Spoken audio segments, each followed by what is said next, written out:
ছৌ শিল্পের বিশ্বজয়। Genius foundation এবং অ্যাসেনসিভ এডুস্কুল foundation Chhau মুখোশ কারিগর উদ্যোক্তা প্রোগ্রাম সাফল্য মণ্ডিত করে এবং তা উদযাপিত হয় কলকাতা প্রেস ক্লাবে। কলকাতা প্রেস ক্লাবে এই ছৌ বিশ্বজয় নিয়ে আয়োজিত এই প্রোগ্রামটি সামগ্রিক উন্নয়নের ধারণা জাগানোর বছরব্যাপী যে প্রচেষ্টা। প্রসঙ্গত উল্লেখ্য যে এই অনুষ্ঠানে উপস্থিত ছিলেন প্রখ্যাত ছৌ নৃত্য শিল্পী ছৌ মুখোশ কারিগর পদ্মশ্রী পুরস্কার প্রাপ্ত বিজয়ী প্রয়াত নেপাল চন্দ্র সূত্রধরের পুত্র শ্রী গৌতম সূত্রধর। অনুষ্ঠানে উপস্থিত ছিলেন অন্যান্য ছৌ মাস কারিগররাও। জিনিয়াস ফাউন্ডেশনের ব্যাপক সহায়তা, অ্যাসেনসিভ এডুস্কুল ফাউন্ডেশনের প্রচেষ্টাকে সবাই আন্তরিকভাবে কুর্নিশ জানায় এবং প্রশংসা করেন।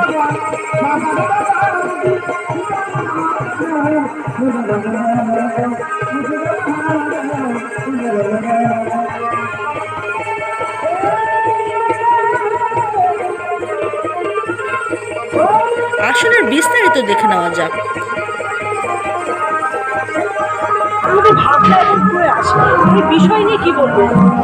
দেখুন, ইন্ডিজিনাস পিপল এর কথা যদি বলেন যে যারা একটা জায়গাতে আদিবাসী বা যেখানকার অধিবাসী, তারা একটা সংস্কৃতি, বহু ধরনের এরকম সংস্কৃতি আছে বা শিল্প আছে যেটাকে তারা ক্যারি করছে বছরের পর বছর ধরে। এখন আমরা আমাদের দায়িত্ব বর্তাই এই জিনিসটাকে অ্যাক্সিলারেট করার জন্য। এবং আজকে যেহেতু গ্লোবালাইজেশনের যুগ, গ্লোবালি সবার কাছে এই শিল্প সত্তাটাকে পৌঁছে দেওয়া এবং তার শিল্প কর্মটাকে পৌঁছে দেওয়া, মার্কেট যেটাকে আমরা বলি যে মার্চেন্ডাইজিং করা, এই জায়গাটা থেকে আমরা এই চিন্তাভাবনা থেকে শুরু করেছি।